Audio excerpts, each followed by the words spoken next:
উপজেলা নির্বাচনে তারেক রহমান ঐক্যফ্রন্টের সবুজ সংকেত। সদ্য সমাপ্ত সংসদ নির্বাচনে ভরাডুবির পর উপজেলা পরিষদের ভোটে দলীয় প্রতীকে না যাওয়ার নীতিগত সিদ্ধান্ত নিয়েছে বিএনপি। তবে কেউ স্বতন্ত্র ভোট করতে চাইলে তাতে আপত্তি করবে না দলটি।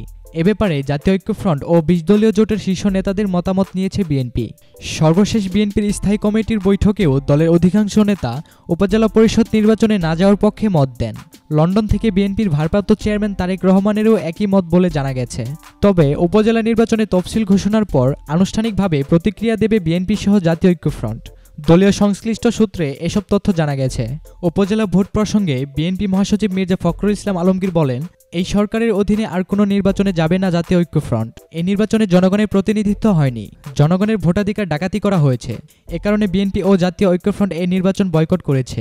শুধু বিএনপি নয়, ২০ দলীয় জোটের শরিক দল ও জাতীয় ঐক্যফ্রন্টের স্থানীয় জনপ্রিয় নেতারাও স্বতন্ত্রভাবে নির্বাচনে লড়ার প্রস্তুতি নিয়ে এগুচ্ছেন। বিএনপি জোটের শরিক দল জামায়াতে ইসলামী, গণফোরাম সহ জাতীয় ঐক্যফ্রন্টের শরিক দলগুলোও স্থানীয়ভাবে নির্বাচনের প্রস্তুতি নিচ্ছেন।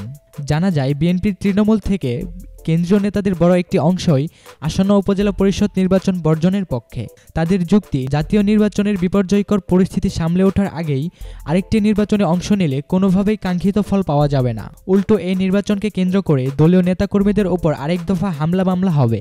এছাড়া দলীয় সরকারের অধীনে সুষ্ঠু নির্বাচন সম্ভব নয় বলে দলের পক্ষ থেকে যে প্রচারণা চালানো হচ্ছে সেটিও গ্রহণযোগ্যতা হারাবে। নির্বাচনে অংশ নিয়ে বর্তমান সরকারকে দ্বিতীয়বার বৈধতা দেওয়ার পক্ষে নন তারা। তবে বিএনপির ক্ষুদ্র একটি অংশ মনে করেন, একটি গণতান্ত্রিক দলের পক্ষে কখনোই ভোট বর্জন সমাধান হতে পারে না। জাতীয় নির্বাচনে ফল বিপর্যয়ের পর তৃণমূল থেকে কেন্দ্র পর্যন্ত নেতাকর্মীদের মাঝে হতাশা বিরাজ করছে। তৃণমূলকে সাংগঠনিকভাবে চাঙ্গা রাখতেই ভোটে অংশ নেওয়াটা জরুরি। এর মাধ্যমে নেতাকর্মীরা সংঘবদ্ধভাবে আবারও মাঠে থাকতে পারবেন। অন্যথায় কর্মীদের মনোবল আরও ভেঙে পড়বে। আর মামলা বা গ্রেফতার ঘরে বসে থাকলেও হবে। তাদের যুক্তি, বর্তমান আওয়ামী লীগ সরকারের অধীনে কোনো নির্বাচন সুষ্ঠু হবে না। উপজেলা নির্বাচনের মাধ্যমে সেই চিত্র আরেকবার ফুটে উঠবে। জাতীয় নির্বাচনে কতটা অনিয়ম হয়েছে তা প্রমাণ করতে এটা একটা ভালো সুযোগ।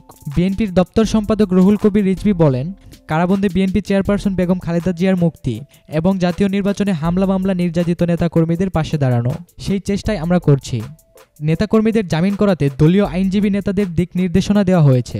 অসুস্থ বা মারা যাওয়া নেতাকর্মীদের বাড়িতে গিয়ে সান্ত্বনা দেওয়া হচ্ছে। উপজেলা নির্বাচন নিয়ে বিএনপি এখন ভাবছে না। এতক্ষণ ফ্রিকি নিউজের সাথে থাকার জন্য সবাইকে ধন্যবাদ।